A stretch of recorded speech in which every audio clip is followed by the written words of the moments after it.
आम माटी मानुस की सरकार का हिस्सा रहने वाली कांग्रेस, खासकर जब कतरास की धरती की बात करेंगे तो अशोक लाल जी का भी नाम कांग्रेस से श्रीमान सर्वोपरि तरीके से लिया जाता है।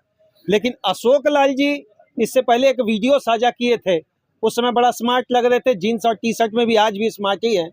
उस दिन बोल रहे थे श्रीमान कि अगर नहीं चेते तो धस जाएगा। पता नहीं अब बागेश्वर बाबा के चेला हैं या किसी और का चेला, लेकिन इनकी भविष्यवाणी धरातल पर सार्थकता के साथ दिखी। लेकिन प्रश्न बनेगा उसी तरीके से श्रीमान जो तमाम जनप्रतिनिधियों से बना। तो पहले अशोक भाई, ये भविष्यवाणी कैसे हुआ था? देखिए, भविष्यवाणी अगर लोग ये कहता है कि किसी का मस्तिष्क का रेखा देख करके बताया जाए, किसी के हाथों की रेखा को देखकर बताया जाए, तो मैं समझता हूँ कि वो लोगों को बरगलाने का काम है। भविष्य क्या है?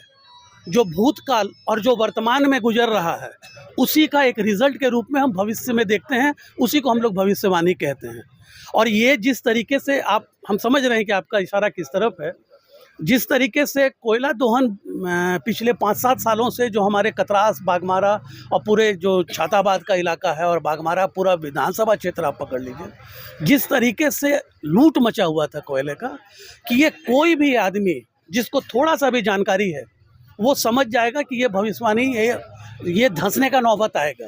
ये 4-5 साल पहले जिसका आप जिक्र कर रहे हैं कि हम उस समय भी चेताए थे लोगों को कि जिस तरीके से लोग पिलर काट रहे हैं, वो हमारा पूरा शहर का अस्तित्व, पूरे मेरे शहर का मुस्तकबिल खतरे में पड़ने वाला है। और जिसका आपको देखिएगा तो रिजल्ट स्वरूप जो है, कभी आपको छाताबाद में धंसता है पहली बार में जुलाई महीने में, फिर आप देखिए सेलेक्टेड गोविंदपुर में धंसा, फिर आप यहाँ देखिए चिटाही के बगल में देखिए। तो पूरी तरीके से जब आप देखेंगे तो आप पाएंगे कि मेरा पूरा बाघमारा और कतरास का जो ज़मीन है, कतरास जब हम कहते हैं तो इसमें छाताबाद, अंगार पथरा वगैरह सारा कुछ आ जाता है। इसका पूरा भविष्य खतरे में है। अच्छा, एक चीज़ आप तो सुने हैं, बीसीसीएल के एक आला अधिकारी से जब हमने भीतर खाने जानकारी ली तो उन्होंने बताया सीआईएसएफ उसी जगह के लिए जिम्मेवार है जहां पर एक्टिव माइंस है। जहां पर माइंस एक्टिव नहीं है उसके लिए सीआईएसएफ जिम्मेवार नहीं है। पुलिस आपका, जेल आपका, रोड आपका, विकास आपका, योजना आपका, डीसी साहब आपके, एसडीओ साहब आपके, एसएसपी साहब आपके। अब आप सीधा एक जगह फोड़ते हैं कि सीआईएसएफ, लेकिन आज जो मेरे पास जानकारी मिला वो स्पष्ट कर रहे हैं इनएक्टिव जगह में सीआईएसएफ का कोई रोल नहीं है। तो क्या इस पर आपकी राय होगी? देखिए, आज यहाँ पे धरना स्थल पर हम लोग बैठे हुए हैं, हम लोग गांधीवादी तरीके से धरना कर रहे हैं। अगर मान लीजिए कि यहाँ पर किसी भी तरीके का कोई घटना होता है तो इसमें नाम किसका आएगा? साहबुद्दीन जी का आएगा, हम लोगों का नाम आएगा, इस जो जनप्रतिनिधि हैं माननीय। हाँ। तो कोयला का जब भी मामला सामने आता है तो वो उसमें बीसीसीएल का जिम्मेदारी डायरेक्टली इनडायरेक्टली है।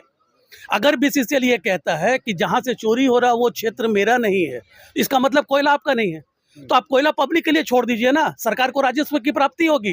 कम से कम वहां पे हम अच्छे से माइनिंग इंजीनियर लगाएंगे। अच्छा, आपके यहाँ आपदा विभाग है ना? सीओ साहब उसके कहीं ना कहीं हेड बॉडी होते हैं। बिल्कुल है। क्या आपदा विभाग की तरफ से कोई भी आदमी आया? क्या एक एम्बुलेंस भेजा गया? देखिए, हमारा सवाल भैया कांग्रेस के एक जनप्रतिनिधि से हमको लग रहा, हम अशोक जी से नहीं पूछ रहे हैं। आप सरकार में हैं, आप रांची जाते हैं, आप अपने बात को कस्टोडियम तरीके से रखते हैं। ये कस्टोडियम एक्ट केवल क्या गरीब के लिए है या अमीर के लिए, या इसमें भी बटा हुआ है? नहीं, ये किसी के लिए नहीं बटा हुआ है। जैसे कि कल अगर आप देखेंगे तो आपदा प्रबंधन के लिए आपको सिविल सर्जन भी जिम्मेदार होते हैं, ठीक है। कल उनका भी यहाँ पर आगमन हुआ। हम किसी का पक्ष नहीं कर रहे हैं। और देखिए, ये जो वक्त है ये हम लोगों को दोषारोपण करने का नहीं है। आप डॉक्टर इरफान अंसारी को बचाने की कोशिश कर रहे हैं कि वो यहाँ मंच पे आए तो सरकार का सारा कुछ जो भी जिम्मेवारी था सब कुछ खत्म हो गया। हम डॉक्टर इरफान अंसारी जी के बारे में नहीं बोल रहे हैं, हम बोल रहे हैं जो हमारे सिविल सर्जन हैं, वो क्या उनका विश्वकर्मा जी नाम है, वो भी कल आए हुए थे। विश्वकर्मा की आप बात कर रहे हैं, तो आखिर वो आए कल ही क्यों आए? मेरा यही जानना है। पहले से वहां पर ही सूचना आ गई, गाइडलाइन आ गया, गाइडलाइन अप्रोचफुल तरीके से पहुंचा। देखिए, अगर सब कुछ अच्छा होता तो आज हमारे छाताबाद के जितने भी लोग हैं उनको धरना स्थल पर आकर के धरना देने की आवश्यकता नहीं पड़ती। कहीं ना कहीं कोई ना कोई सिस्टम में गड़बड़ी है, जिस सिस्टम को उजागर करने के लिए आज हम लोग यहाँ पर बैठे हुए हैं। इसका मतलब क्या है कि आप जैसे पत्रकारों के माध्यम से ये न सिर्फ छाताबाद का मुद्दा हो जाता है, ये पूरे धनबाद जिला और पूरे झारखंड का मुद्दा। अशोक जी, शेष चार्ज लेते हैं ना आप लोग बीसीसीएल से? कोल इंडिया से राज्य सरकार शेष चार्ज लेती है, तो भैया शेष चार्ज जब आप लेती है तो आप भी तो नैतिकता के आधार पर जिम्मेवार हुए। अरे भाई, आप मेरे इस बातों को शुरुआत से नहीं जोड़ रहे हैं कि कोल इंडिया जो है ये भारत सरकार का एक अनुषंगी इकाई है। और जो सेस के रुपए में, सेस के मामले में जो 400 रुपया प्रति टन लिया जाता है, आप जाकर के पता कीजिए झारखंड सरकार से, बीसीसीएल सरकार ने नहीं दिया है। और उसी का मांग आप लोग 1,36,000 करोड़ कर रहे हैं क्या? और पूरी बातों को सुनिए, चूंकि बीजेपी का सरकार जहां जहां पर है, केंद्र में तो एक ही है। जिस राज्य में बीजेपी का सरकार नहीं है वहां पर यह बीजेपी की केंद्र सरकार जो है दोगला नीति अपनाती है। सरकार जो राजस्व के रूप में, जो टैक्स के रूप में जो पैसा कलेक्ट करता है, आज हमारा कोयला का दोहन झारखंड के विभिन्न कोयलियरियों से होता है। नियम तो है ना कि आपको जितना टन कोयला बेचते हैं उस कोयले के दाम के साथ में 400 रुपया प्रति टन शेष भी लेना है, जिस पे शेष पे जो है 400 रुपया प्रति टन जो हम लोग को मिलता है उस पे राज्य सरकार का हक होता है। राज्य सरकार पैसा नहीं दे रहे, राज्य सरकार को पैसा नहीं दे रहा है केंद्र सरकार। आप सारे तरफ से आप सवाल जिससे अच्छा, कलेक्टिव सेंस में क्या होना चाहिए था अभी छाताबाद में, अगर कलेक्टिव फिगर अगर देखा जाए तो? कलेक्टिव सेंस के लिए ही हम लोग सारे लोग यहाँ बैठे हुए हैं। सबसे बड़ी बात है कि ये 2 बार घटना का होना ये काफ़ी दुखद है अपने आप में, और ख़ासकर उन परिवारों के लिए, वहाँ के बासिंदों के लिए ज़्यादा दुख है जिनका घर पूरी तरीके से ज़मींदोज़ हो गया है।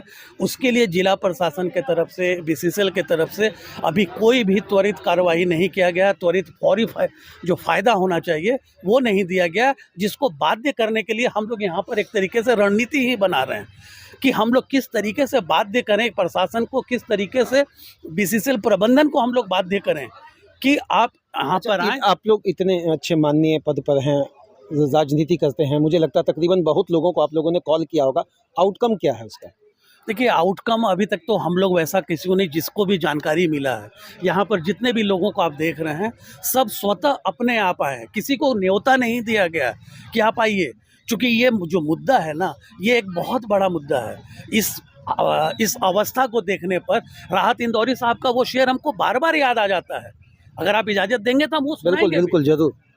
कि लगेगी आग तो आएंगे कई घर और भी लगेगी आग तो आएंगे घर कई जद में, यहाँ सिर्फ मेरा ही मकान थोड़े है। तो यहाँ पर यही सोच सोच करके लोग आ रहे हैं कि आज उनका घर धंसा है, भगवान ना करे, ऊपर वाला ना करे कि कल के तारीख में यही परेशानी मेरे परिवार में भी होगा, तो मेरे बच्चे कहाँ जाएंगे, उनका मुस्तकबिल क्या होगा। अच्छा, पूरी तरह से इसका नैतिक जिम्मेवारी अगर आते हैं बात पर तो कौन लेने वाला है? एफआईआर का दौर चल रहा है, दोनों तरफ से एफआईआर हुआ, साबुद्दीन जी को भी इंटीमेट कर दिया गया, सन्हा उन पे भी हो चुका है। देखिए, हम मैनेजमेंट को यही चीज़ कहेंगे कि अगर आपको एफआईआर करना है ना तो आप एफआईआर 1 नहीं 100 कीजिए।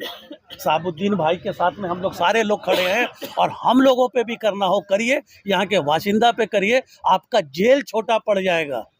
अभी जो है ना, आप लोगों को उसको उकसाइए मत। आप एफआईआर कर दीजिएगा क्या? सिर्फ कानून आपका साथ देगा क्या? आप हमारी ज़मीन को खोद रहे हैं। आप ज़मीन से, यहाँ से जो पत्थर रगड़ाने से और जो डस्ट निकलता है, सिलिका का जो डस्ट निकलता है, उससे 50 तरीके का बीमारी होता है, जिसमें मुख्य रूप से सिलिकोसिस है। अच्छा, अशोक जी, आपको ये पता है एसेंशियल सर्विस एक्ट का हवाला देते हुए साबुद्दीन जी पर केस हुआ? आप पानी बंद रखेंगे, बिजली बंद रखेंगे, ये तमाम चीज़ें, तो भैया उल्टा पासा कहीं आप पर तो नहीं चल रहा? देखिए, कोई पासा उल्टा नहीं चल रहा। हम तो बोलते हैं कि अगर इन लोगों को यही दमनकारी नीति अपनाना है तो आपके पास में सीआईएसएफ है ना, सशस्त्र बल है आपका सीआईएसएफ, लाइए और बना दीजिए इसको जालियांवाला बाग। एक भी आदमी मेरा यहाँ से बाहर नहीं जाएगा।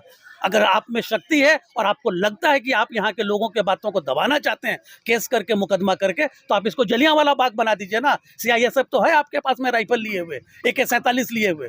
आइए, हम लोग यहाँ से 1 इंच नहीं खसकेंगे। सबसे पहले आसियाना बचेगा? क्यों नहीं बचेगा? हम लोगों को, देखिए, हम लोगों को ऑप्टिमिस्टिक होना चाहिए।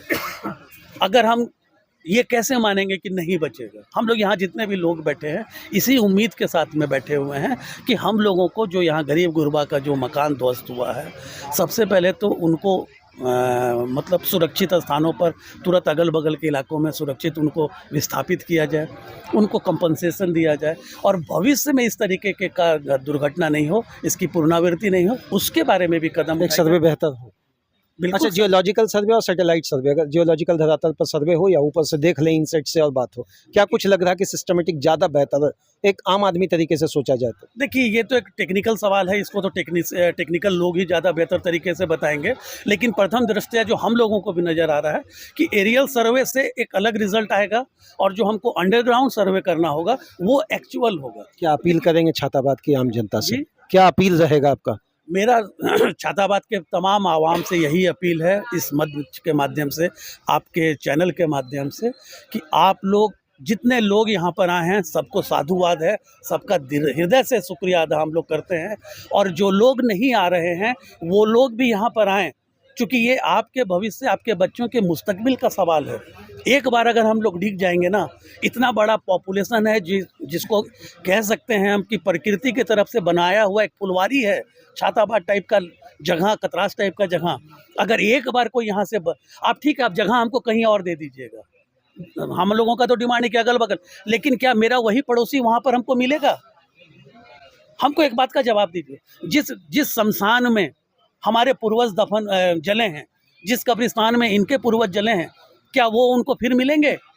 ये चीज़ को सोचना पड़ेगा। और इस चीज़ का समाधान हम आपको बार बार कह रहे हैं, सारे लोगों को कह रहे हैं कि मानवता के आधार पे आप सोचिएगा, सहानुभूति के रूप से सोचिएगा, तो ही इसका समाधान निकलेगा। चलिए, बहुत बहुत धन्यवाद। अशोक जी एक बात कह रहे हैं, अगर मानव है तो मानवता रूपी तरीके से सोचिए। इस मंच पर जेएमएम, झारखंड, भाजपा, कांग्रेस, जेएलके तमाम पार्टियों का बैनर को साइड कर दीजिए और आशियाना बचा लीजिए। उसी आशियाना के ऊपर खंभा में तंबू लगाकर किसी पार्टी का झंडा लगा दीजिएगा, नहीं तो श्रीमान जमीन दोज हो जाएगा। धन्यवाद श्रीमान, धन्यवाद प्रभु आपका। धन्यवाद आपका भी, यहाँ के बातों को अपने माध्यम से प्रचारित एवं प्रसारित करने के लिए मैं तमाम छाताबाद के बाशिंदा की तरफ से आपका शुक्रिया अदा करता हूँ।